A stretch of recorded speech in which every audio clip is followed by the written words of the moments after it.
بسم اللہ الرحمن الرحیم۔ خانہ کعبہ بیت اللہ میں ڈاکو۔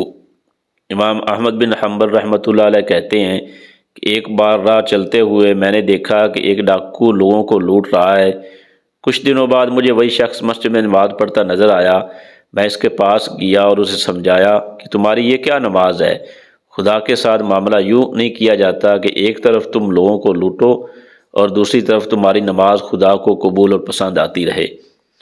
ڈاکو بولا، امام صاحب، میرے اور خدا کے مابین تقریباً سب دروازے بند ہیں۔ میں چاہتا ہوں کہ کوئی ایک دروازہ میرے اور خدا کے مابین کھلا رہے۔ امام احمد رحمۃ اللہ علیہ فرماتے ہیں کہ کچھ عرصہ بعد میں حج پر گیا۔ طواف کے دوران دیکھتا ہوں کہ ایک شخص کعبہ کے غلاف سے چمٹ کر کھڑا کہتا جا رہا ہے، یا اللہ، میری توبہ، مجھے معاف کر دے، میں اس نافرمانی کی طرف کبھی پلٹنے والا نہیں۔ میں نے دیکھنا چاہا اس بے خودی کے عالم میں آہیں بھر بھر کر رونے والا کون خوش قسمت ہے۔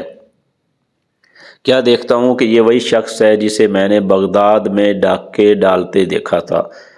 تب میں نے دل میں کہا، خوش قسمت تھا جس نے خدا کی طرف جانے والے سب دروازے بند نہیں کر ڈالے۔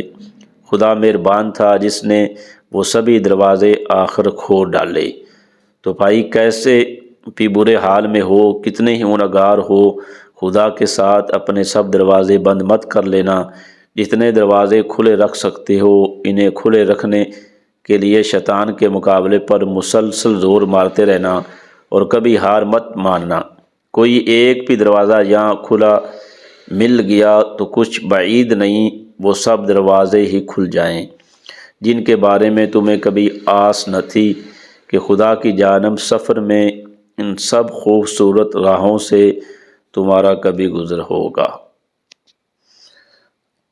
اللہ جل شانہ ہمیں بھی اپنے گناہوں سے معافی مانگ کر اللہ جل شانہ کے سامنے اپنے گناہوں سے توبہ کرنے کی توفیق دے۔